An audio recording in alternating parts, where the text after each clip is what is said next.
আমি কাউকে কিছু শেখাতে পারি না, আমি কেবল তাদের চিন্তা করতে বাধ্য করতে পারি। কথাটি আমার নয়, কথাটি সক্রেটিসের। শেখানো কি সত্যি সম্ভব? এই প্রশ্নটা একবার নিজেকে করুন।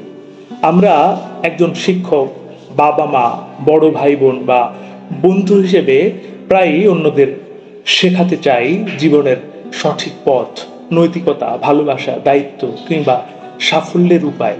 কিন্তু কেউ কি আসলে অন্য কাউকে শেখাতে পারে?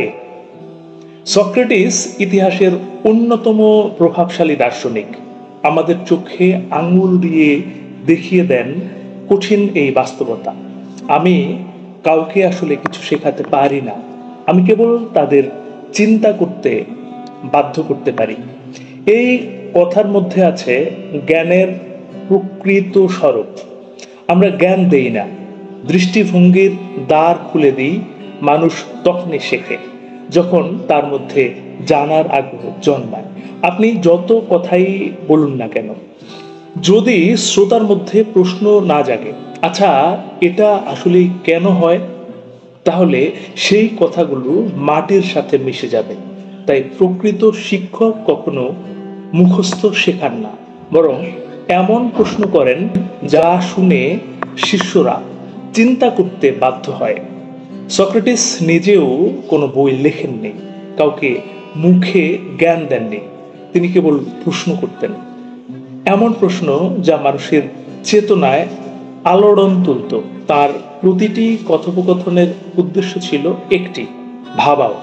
নিজের বিশ্বাসগুলো নিয়ে, নিজের সিদ্ধান্তগুলো নিয়ে, নিজের অস্তিত্ব নিয়ে ভাবো।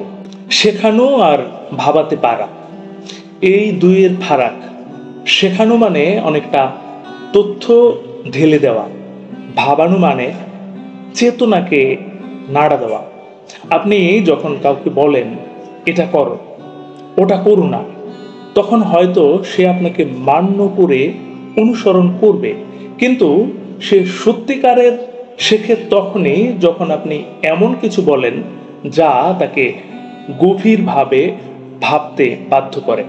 একটা ছোট্ট উদাহরণ, ধরা যাক একজন শিশু যদি আগুনে হাত দেয়, আপনি তাকে জোর করে আটকে দিতে পারেন, কিন্তু আপনি যদি তাকে আগুনের ভয়াবহতা বুঝিয়ে এমনভাবে বলেন, দেখো আগুন যেমন আলো দেয় তেমনি পোড়াতে পারে, তাহলে সে নিজেই সাবধান হবে।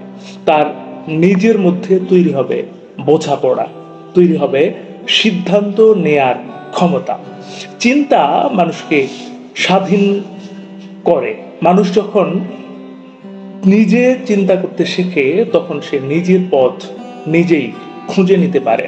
তখন তাকে আর হাত ধরে পথ দেখাতে হয় না। একজন ভালো বন্ধু, একজন প্রকৃত শিক্ষক, একজন আত্মিক গাইড কখনো করতে বলো টাইপ হন না। তারা বলেন তুমি নিজেই ভাবো, বোঝো, প্রশ্ন করো, উত্তর খোঁজো। এই ধরনের মানুষরা চিন্তার বীজ বপন করে।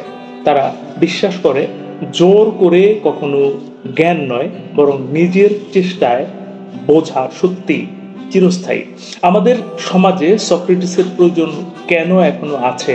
আজকের দিনে দাঁড়িয়ে আমরা তথ্যে ভরপুর এক পৃথিবীতে বাস করছি।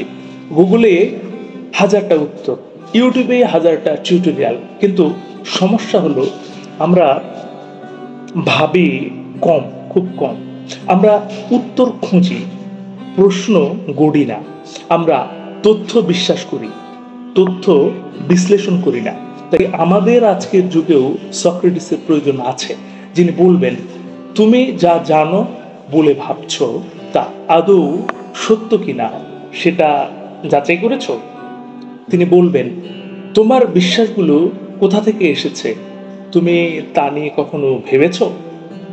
তিনি বলবেন আমি কিছু শেখাতে আসিনি, আমি শুধু তোমাকে নিজের মধ্যেই ডুব দিতে সাহায্য করতে এসেছি বা সাহায্য করছি। আপনি কি একজন চিন্তার বীজ বপনকারী? প্রতিদিন আমরা বহু মানুষের সংস্পর্শে আসি, পরিবার, সহকর্মী, বন্ধু, এমনকি অচেনা মানুষ। আপনি কি কখনো তাদের এমন কিছু বলেছেন যা তারা বাড়ি গিয়ে বা বাড়ি ফিরে ভাবতে বাধ্য হয়েছে? যদি না বলেন, তাহলে আজ থেকে, এখন থেকে শুরু করুন। শেখানোর চেয়ে অনেক বড় গুণ হলো ভাবাতে পারা। যিনি ভাবাতে পারেন, তিনি এক জীবনে শত শত জীবনকে ছুঁয়ে যেতে পারেন। শিক্ষা মানে তথ্য দেওয়া নয়, শিক্ষা মানে চিন্তার স্ফুলিঙ্গ জ্বালিয়ে দেওয়া। আর একবার যদি চিন্তার আগুন জ্বলে ওঠে, তখন মানুষ নিজেই নিজের শিক্ষক হয়ে ওঠে। সক্রেটিস আমাদের আজও সেই শিক্ষাই দিয়ে যান। আমি কাউকে কিছু শেখাতে পারি না, আমি কেবল তাদের চিন্তা করতে বাধ্য করতে পারি। তাহলে আপনি শেখাতে চান নাকি ভাবাতে চান? বন্ধু, আজকে এখানেই শেষ করছি। তার আগে প্রতিবারের মতো একটি কথা আপনাকে আবারও মনে করিয়ে দিই। এই পৃথিবী তাকেই সম্মান করে যে ইউনিক কিছু করতে পারে। আপনি ইউনিক কিছু করুন, ভালো শুনুন, ভালো থাকুন। ধন্যবাদ।